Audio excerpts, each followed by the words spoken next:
Sé que normalmente yo les traería otras cosas, un programa, un nuevo producto que yo tal vez haya comprado, o quizás yo haga una reseña de un producto que, dando mi opinión general. Esta ocasión no es para ninguna de todas esas ocasiones que yo lo hago. Esta ocasión es para hablar perfectamente de los robots. Una de las ramas que a mí me gusta de la tecnología es la robótica, otro la inteligencia artificial y otro la genética. Son tres ramas muy difíciles y profundas. Pero dentro de la robótica siempre me ha molestado mucho el hecho de que muchos piensen como que estamos haciendo así ahora recién ultra robots y lo demás, y mentira. Si tú ves en el pasado, los robots del pasado son una locura como son. Literalmente ya existían robots que primero dibujaban mejor que una persona y existían robots que irónicamente podían escribir poemas mejor que una persona y que todo esto podía hacerlo sin electricidad. O sea, no eran robots eléctricos, eran robots a cuerda. De hecho, hay unos robots que muy poco conocen, que son los Karakuri, que son básicamente estos robots hechos en Japón, que son para transportar cosas, que son autónomos. Entonces, es una locura pensar que esta tecnología ya de por sí era el pasado. Entonces vamos a ver un par de videos y este video es básicamente el recorrido gigante de los robots y no es para nada aburrido. Créeme que hay máquinas que son una locura y que yo no la conocía, pero de verdad es una locura cómo lo inventaron. Aquí está. Máquinas que imitan a la naturaleza no es algo reciente. Los robots son más viejos que las computadoras, los motores y la energía eléctrica. Mira, De hecho, fíjate. los primeros fueron creados en la Edad Media y los que sobreviven en el presente parece que funcionaran con magia. Es una locura. Conoce a los más antiguos e impresionantes De hecho, ese es autómatas y muy a las bello. personas que en el presente mantienen vivo el conocimiento de cómo construir estas máquinas ahora olvidadas por el uso de circuitos integrados. Te los muestro después de la pausa. Es una locura cómo lo hacen. ¿Cómo funciona? Básicamente funciona como es lo más parecido a una llave y a un candado, aunque no lo crean.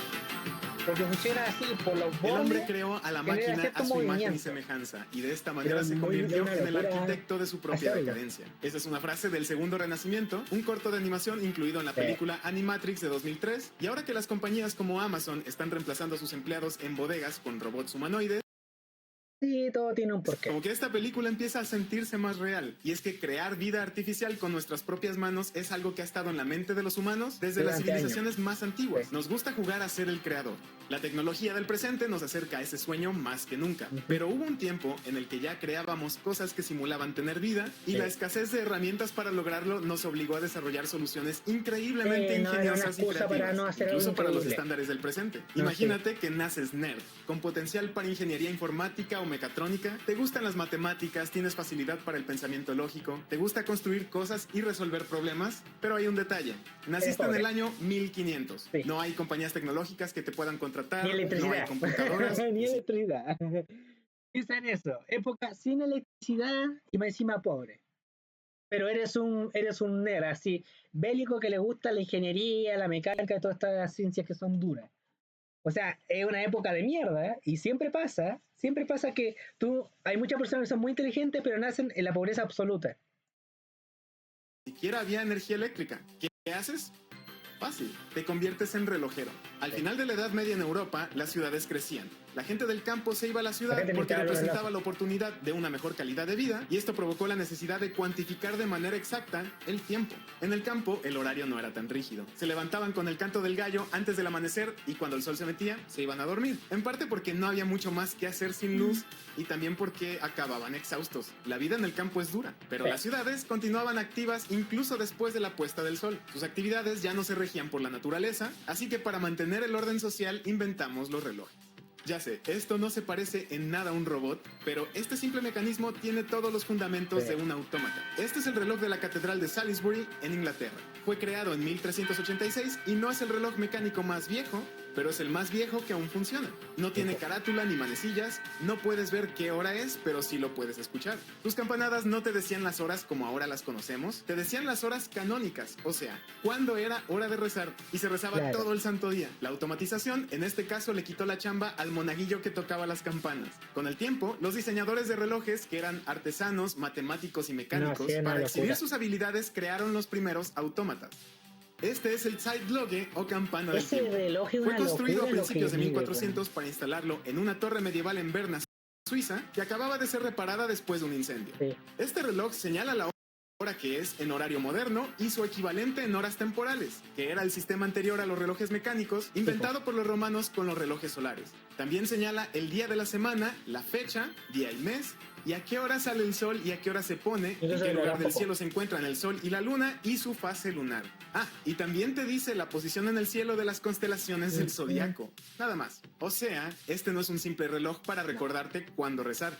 Es un reloj astronómico. Y por si fuera poco, cada hora los autómatas, que son parte del mecanismo del reloj, se activan para recordarle a la gente de la ciudad cómo era despertar con el canto de un gallo. Los creadores de estos relojes dominaban esta tecnología a un nivel que comenzaban a soñar con imitar a los seres vivos.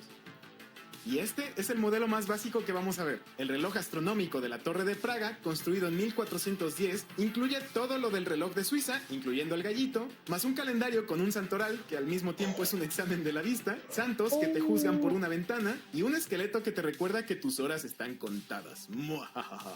Los relojes de las fachadas de estos edificios tienen información que tú necesitarías hacer varias búsquedas en Google y abrir un par de aplicaciones para saberla. Sin Arduino, sin internet, sin electrónicos, sin electricidad, sin tutoriales que los ayudaran a construir estos aparatos. Los relojeros resolvían. Durante los siglos siguientes, este arte o tecnología, la verdad es que es una mezcla de las dos cosas, fue mejorando tanto que las personas ricas querían tener sus propios mecanismos y sus propios autómatas, no para saber la hora, sino por entretenimiento. Quizá el mejor ejemplo de esto está en el Palacio Hellbrunn en Salzburgo, Austria. En 1740, el gobernante de esa región, el príncipe arzobispo Andreas Jakob Gitterstein, le encargó a Lorenz Rosenegger, un talentoso artesano, diseñar y dirigir la construcción de una obra maestra mecánica y artística. No le encargó un autómata, le encargó un escenario con más de 200 figuras autómatas interpretando cada una su parte, en algo que solo se puede describir como un teatro mecánico. La energía cinética del agua de un río es transferida al complejo mecanismo que por medio de engranes y levas animan a los personajes del teatro y el resultado es increíble. Si esta obra maestra es impresionante en el presente, no me puedo imaginar lo asombrosa que debe haber sido en 1752, el año en el que se completó su construcción. Pero a diferencia de los autómatas en relojes de torres que todo el mundo podía admirar desde plazas públicas, este espectáculo era privado y exclusivo, reservado para los adinerados invitados del arzobispo gobernante, y es aquí cuando la obra toma un sentido más oscuro. El teatro mecánico representa la sociedad ideal vista desde los ojos de un príncipe. Monarcas y nobles se asoman por sus balcones para ver la incesante y ardua labor que la clase trabajadora obedientemente realiza para sostener el estilo de vida lleno de lujos de la aristocracia, mientras su mayor esfuerzo es soplarse con un abanico, y el contexto lo hace más oscuro. Lorenz Rosenegger, el artesano que diseñó y dirigió la construcción de este espectáculo mecánico, junto con los trabajadores que lo construyeron, eran mineros de sal, una industria que había enriquecido la región de Salzburgo.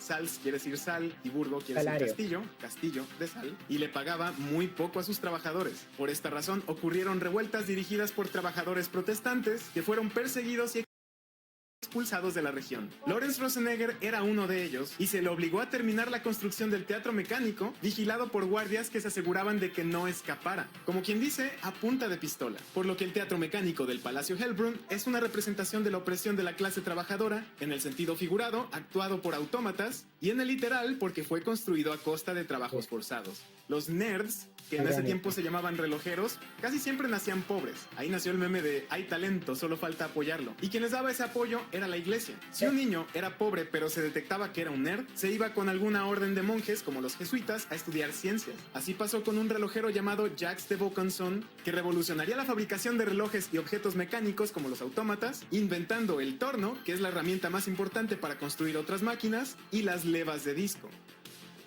Al ratito vamos a ver qué son esas. Este relojero aprendió anatomía con un cirujano y estaba decidido a replicar el cuerpo humano. Pasó años observando flautistas tocar su instrumento para realizar su obra maestra. Un autómata de tamaño real que tocaba la flauta transversal con fuelles que soplaban aire en lugar de pulmones y dedos mecánicos que oprimían las claves para obtener las diferentes notas. Este y otros autómatas que construyó, uno que tocaba el tambor y un pato, fueron vendidos y desgraciadamente no se supo más de ellos. Después decidió ponerse a inventar cosas más útiles y construyó el primer telar automático. Si la primera revolución industrial tuviera un padre, probablemente sería Jacques de Vaucanson. A partir de ahí, los autómatas fueron la forma de entretenimiento más exclusiva reservada para la aristocracia y generó la competencia entre los relojeros más hábiles para construir autómatas cada vez más complejos. El ebanista alemán David Roentgen era experto en construir preciosos escritorios con compartimientos secretos. ¿Por qué ya no hacemos muebles así de interesantes? Aprietas botones y aparecen más cajones.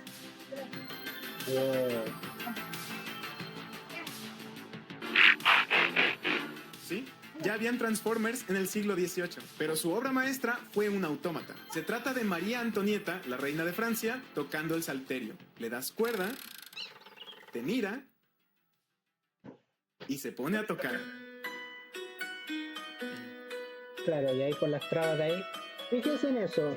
La manera de que todo esto funcionara era por cuerda y por esos saltillos que tú ves que así como esos como bordes que están tallados, eso cuando la parte la golpea significa que está tirando la cuerda. Así es como funciona.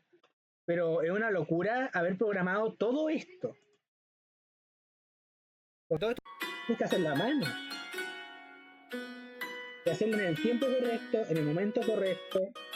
De verdad es... Otro genio llamado John Joseph Merlin iba a las fiestas de disfraces de la alta sociedad vestido de mesera, repartiendo bebidas y tocando el violín. Todo esto en patines. Que por cierto, él los inventó. Él inventó los patines. Un reportero de ese tiempo que cubría este tipo de eventos escribió para un periódico que Merlin, al ir en sus patines, no pudo frenar, chocó contra un espejo, costosísimo, lo rompió y se cortó muy feo, por andar de chistoso. Pero dejando de lado su excentricidad, él creó autómatas increíbles, como este cisne de plata. Se trata de un cisne de plata en un estanque de 141 barras de vidrio que simulan el agua en movimiento. Incluso reflejan la luz en las plumas de plata como si fuera agua. El cisne se alimenta de los pececitos de plata que nadan en el estanque y todo esto funciona con 3 mecanismos de reloj de cuerda. La gente que veía a este autómata quedaba convencida de que había vida dentro de él. Uno de los creadores de autómatas más exitosos fue Jacques Droz. Su fábrica de relojes aún existe y solo cuestan un par de riñones. Su obra maestra fue un niño que escribe con una pluma. Dentro de él están apiladas decenas de levas en forma de discos que en su forma tienen grabada la programación de los movimientos que el niño realiza al escribir. Pero lo más impresionante de todo es que su mecanismo permite intercambiar letras, haciendo posible que escriba diferentes mensajes. O sea, este es un robot completamente programable y hace todo esto mientras su cabeza y sus ojos se mueven como si estuviera pensando en lo que va a escribir. Como dato curioso, Droz también fabricó relojes de bolsillo con miniaturas autómatas que no puedo mostrar porque... YouTube, y a la iglesia no le gustó, así que los prohibió y destruyó los que pudo, y por esta razón los que sobrevivieron valen muchísimo ahora.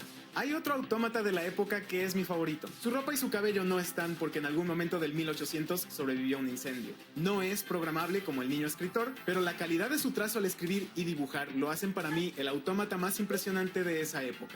Su creador fue Henry Millardet, y aunque su autómata no se puede programar, puede escribir 3 diferentes poemas y dibuja 4 imágenes. Sí. Cuando lo restauraron después del incendio, no sabían cuál era su origen, y al repararlo fue capaz de volver a escribir este poema, que tiene la firma de su creador. ¿Se puede decir que le dijo a la gente que lo salvó? ¿Quién lo fabricó? Los autómatas se popularizaron entre coleccionistas de todo el mundo, incluyendo gente muy rica en Asia. Y ahí fue cuando Japón se enamoró de los robots por primera vez. Sí. Aprendieron a crear sus propios autómatas y los llamaron Karakuri. Este arquero dispara con excelente puntería y nunca falla. Y también tienen su versión del escritor, pero cuando termina, muestra lo que escribió.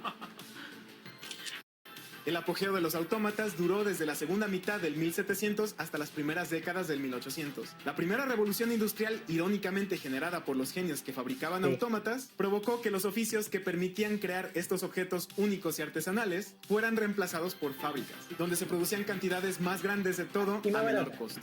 Después llegaría la electricidad y nuestra atención se enfocó en desarrollar otras tecnologías. Con la invención de los motores eléctricos y después de los circuitos integrados, los autómatas se convirtieron en los robots que ahora conocemos, pero si crees que el interés en los mecanismos de reloj y los autómatas tradicionales se perdió completamente, no, jamás estás en un error. Este es un reloj astronómico completamente mecánico, construido en el presente y probablemente es el más complejo que jamás se haya construido.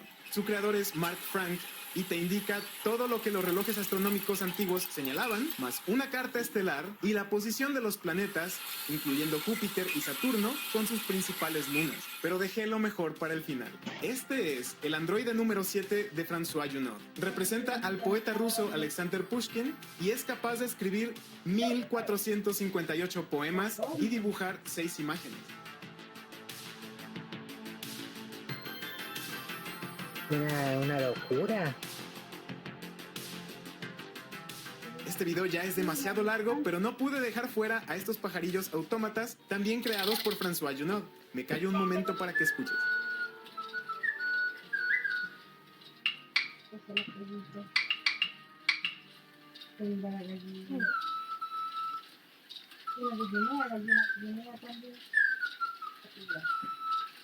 Me gustaría saber qué dirían los creadores de autómatas de siglos pasados si pudieran ver las creaciones de François Junod. Probablemente se sentirían felices de que su forma de arte trascendió a través de los siglos, a pesar del montón de cosas increíbles que ahora hacemos en el presente, y que aún impresiona a la gente como tú y como yo. Sí, suena bien, pues. Aquí te dejo las cuentas de estos dos últimos creadores contemporáneos, Mark Frank y François Junod. Es una locura, pero una locura, weón, ver estos inventos.